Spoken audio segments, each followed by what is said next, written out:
Hello everyone, আসসালামু আলাইকুম। বাঙালিদের ঐতিহ্যবাহী রান্না ইলিশ পোলাওয়ের রেসিপিটি আজ আপনাদের সাথে শেয়ার করব। একদম অথেন্টিকভাবে রেসিপিটি শেয়ার করার চেষ্টা করেছি। আপনি যদি আজ প্রথমবার ইলিশ পোলাও রান্না করেন, তবুও আশা করছি পুরো রেসিপিটা ফলো করে যদি রান্না করেন, আপনার ইলিশ পোলাও হবে ভীষণ রকমের পারফেক্ট। আজকের রান্নাতে যতগুলো মশলা ব্যবহার করেছি ঠিক একই মশলা দিয়ে রান্না করার চেষ্টা করবেন, এতে আপনার ইলিশ পোলাও একদম অথেন্টিক স্বাদের হবে। আজকের ইলিশ পোলাও রান্না করার জন্য আমি এখানে 1 কেজি ওজনের একটা ইলিশের মাথা লেজ বাদ দিয়ে মাঝখান থেকে 6 পিস নিয়েছি। এখানে আমি টুকরোগুলো একটু মোটা করে কেটেছি। মোটা করে কাটলে ইলিশ পোলাও রান্নাটা বেশ সহজ হয়, আর পাতলা করে কাটলে এটা ভেঙে যাওয়ার সম্ভাবনা থাকে। মাছগুলো খুব ভালোভাবে ধুয়ে পরিষ্কার করে নিয়েছি। এবারে খুব সামান্য হলুদের গুঁড়া আর অল্প লবণ দিয়ে ইলিশ মাছের টুকরোগুলোকে খুব ভালোভাবে ম্যারিনেট করে নিব। ম্যারিনেট করা হয়ে গেলে মাছগুলোকে আমি 5 থেকে 10 মিনিটের জন্য রেস্টে রেখে দিব। আর এইদিকে আজকে রান্নার জন্য চালটাও রেডি করে নিয়েছি। এখানে আমি 700 গ্রাম চিনি গুঁড়া চাল খুব ভালোভাবে ধুয়ে পরিষ্কার করে পানি ঝরিয়ে নিয়েছি। আপনারা চিনি গুঁড়া চালের পরিবর্তে কালো জিরা চালটাও ব্যবহার করতে পারবেন, তবে কিন্তু বাসমতি চাল ব্যবহার করা যাবে না। এখন একটা প্যানে পর্যাপ্ত সাদা তেল দিয়ে খুব ভালোভাবে গরম করে নিয়েছি। গরম হয়ে গেলে এর মধ্যে দিয়ে দিচ্ছি ম্যারিনেট করা মাছের টুকরোগুলো। মিডিয়াম আঁচে 3 থেকে 4 মিনিট মাছের টুকরোগুলোকে আমি ভেজে নিব। খুব বেশি কড়া করে ভাজা যাবে না, হালকা করে ভেজে নিতে হবে। অনেকেই না ভেজে ইলিশ পোলাও রান্না করেন। এভাবে একবার ভেজে ইলিশ পোলাওটা রান্না করে দেখবেন খেতে কতটা সুস্বাদু হয়। তো এখানে আমার মাছটা ভাজা হয়ে গিয়েছে, দেখতেই পাচ্ছেন মাছগুলো আমি কেমন করে ভেজে নিয়েছি। সবগুলো মাছ আমি তুলে নিচ্ছি। মাছগুলো তুলে নেওয়ার পরে কড়াইতে যে তেলটা থাকবে সেই তেলের মধ্যেই দিয়ে দিচ্ছি হাফ কাপের চাইতে একটু বেশি পেঁয়াজ কুচি। পেঁয়াজগুলো একদম বেরেস্তা করে ভেজে নিতে হবে। পেঁয়াজ বেরেস্তা করা হয়ে গেলে এর থেকে অর্ধেকটা পরিমাণ বেরেস্তা আমি তুলে নিচ্ছি, যেটা রান্নার শেষ অংশে ব্যবহার করব। ইলিশ ভাজার পরে সেই তেলে পেঁয়াজ বেরেস্তা করলে পেঁয়াজ বেরেস্তার মধ্যে ইলিশের দারুণ একটা ফ্লেভার ঢোকে, যেটা খেতে অত্যন্ত সুস্বাদু হয়। অর্ধেকটা পেঁয়াজ বেরেস্তা তুলে নেওয়ার পরে বাকি অর্ধেকটা পেঁয়াজ বেরেস্তার মধ্যে আমি 1 কাপ ফ্যাটানো টক দই দিয়ে দিয়েছি। আর এখানে দিচ্ছি 1 চা চামচ করে ধনিয়ার গুঁড়া, জিরার গুঁড়া, লাল মরিচের গুঁড়া আর দিলাম স্বাদমতো লবণ। এখন এখানে দিয়ে দিচ্ছি 1 চা চামচের চাইতে একটু বেশি কাঁচামরিচ বাটা আর দিলাম 2 টেবিল চামচ পেঁয়াজ বাটা। ইলিশ পোলাও রান্নাতে অবশ্যই কাঁচামরিচ বাটা ব্যবহার করবেন, এতে একদম অথেন্টিক একটা ফ্লেভার পাবেন। মশলাটা খুব ভালোভাবে কষিয়ে নিব।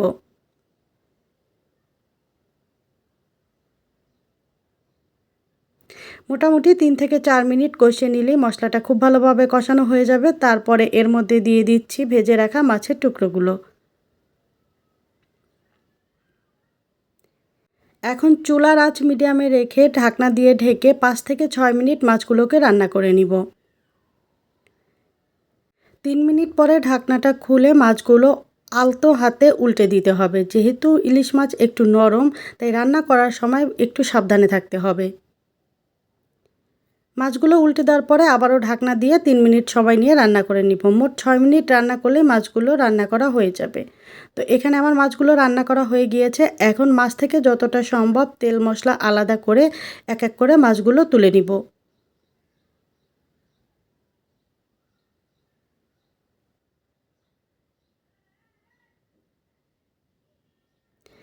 মাছ তুলে নেওয়ার পরে কড়াইতে যে তেল মশলা আছে তার মধ্যে আমি দিয়ে দিচ্ছি ধুয়ে পানি ঝরিয়ে রাখা চিনি গুঁড়া চাল। চাল মশলার সাথে খুব ভালোভাবে মিশিয়ে নিব। আর এই মুহূর্তে চুলার আঁচ মিডিয়ামের থেকে সামান্য কমে রাখবো। এখন এর মধ্যে দিয়ে দিচ্ছি স্বাদমতো লবণ। মাছ রান্নাতে আমি আলাদাভাবে লবণ ব্যবহার করেছি। এখন যে লবণটা দিচ্ছি এটা শুধুমাত্র চালের জন্য। এরপরে দিয়ে দিচ্ছি 1 চা চামচের চাইতে একটু বেশি আদা এবং রসুন বাটা আর 1 টেবিল চামচ কাঠবাদাম বাটা। আপনারা চাইলে এখানে কাঠবাদামের পরিবর্তে কাজু বাদাম বাটাও ব্যবহার করতে পারবেন। চালটাকে খুব ভালোভাবে ভেজে নিতে হবে যতক্ষণ পর্যন্ত না চাল থেকে একটা সনসনে আওয়াজ বের হচ্ছে। আর এখন এর মধ্যে আমি বেশ কিছু গোটা মশলা দিয়ে দিচ্ছি একটা তেজপাতা, 1 টুকরো দারচিনি, 2টা ছোট এলাচ। এর থেকে বেশি মশলা ব্যবহার করা যাবে না, তাহলে কিন্তু ইলিশ পোলাওয়ের স্বাদটা একদম নষ্ট হয়ে যাবে। চাল ভেজে নেওয়া হয়ে গেলে এর মধ্যে দিয়ে দিচ্ছি চালের দ্বিগুণ পরিমাণ কুসুম গরম পানি। চাল মাপার ক্ষেত্রে যে পাত্রটা ব্যবহার করবেন সেই পাত্রের দ্বিগুণ পরিমাণ পানি এখানে দিয়ে দিবেন। আপনারা চাইলে পানির পরিবর্তে দুধটাও ব্যবহার করতে পারেন। আর অবশ্যই কুসুম গরম পানি বা কুসুম গরম দুধ ব্যবহার করবেন। এতে চালগুলো ফুটতে কম সময় লাগবে এবং চালটা খুব সুন্দর ঝরঝরে হবে। পরিমাণ মতো পানি দেওয়ার পরে ঢাকা দিয়ে অপেক্ষা করেছি চালে বলক চলে আসা পর্যন্ত। বলক চলে এলে এর মধ্যে দিয়ে দিচ্ছি 3-4টা আস্ত কাঁচামরিচ। তারপরে আবারও ঢাকা দিয়ে অপেক্ষা করব চালের পানিটা গায়ে গায়ে চলে আসা পর্যন্ত। এই মুহূর্তে চালগুলো ঠিক 80%-এর মতো সিদ্ধ হয়ে গিয়েছে।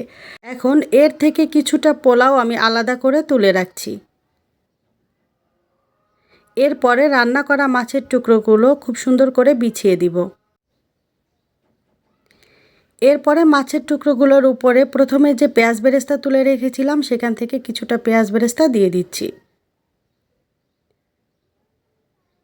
এরপরে যে পোলাওগুলো তুলে রেখেছিলাম সেগুলো দিয়ে মাছগুলোকে খুব সুন্দর করে কভার করে দিব। এভাবে কভার করে দিলে মাছের ফ্লেভারটা পুরো পোলাওয়ের মধ্যে ঢুকবে এবং এটা খেতে খুবই ভালো লাগবে। এরপরে আরও কিছুটা পেঁয়াজ বেরেস্তা পোলাওয়ের উপর খুব সুন্দর করে ছড়িয়ে দিব। এরপরে ঢাকা দিয়ে দিব আর চুলার আঁচ একদম কমে রেখে দমে রাখবো 15 মিনিটের জন্য। আর ঢাকনাতে থাকা ছোট ছিদ্রটা টিস্যু মুড়িয়ে বন্ধ করে দিব। এতে ভেতরের ভাবটা বাইরে চলে আসবে না। আর চালগুলো যে 20% সিদ্ধ হওয়া বাকি আছে সেটাও খুব সুন্দর করে সিদ্ধ হয়ে যাবে। একবারের জন্য আমি ঢাকনাটা খুলে নিই। ঠিক 15 মিনিট পরে ঢাকনাটা খুলে নিয়েছি। দেখেন এখানে চালগুলো কেমন সুন্দর সিদ্ধ হয়েছে আর ঝরঝরে হয়েছে। একটা চালও ভেঙে যায়নি বা চালটা ওভারকুকডও হয়নি। এরপরে উপর থেকে আলতো হাতে পোলাওগুলো সরিয়ে নিয়ে মাছগুলো বের করে আলাদা একটা পাত্রে তুলে নিয়ে পরিবেশন করতে হবে।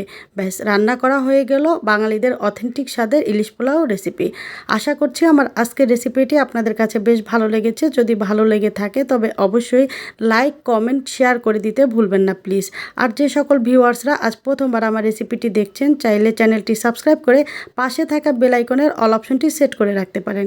এতে করে আমার আপলোড করা সকল নতুন রেসিপি আপনারা সাথে সাথে পেয়ে যাবেন। দেখা হবে পরবর্তী রেসিপিতে। ততক্ষণ পর্যন্ত ভালো থাকবেন। আল্লাহ হাফেজ।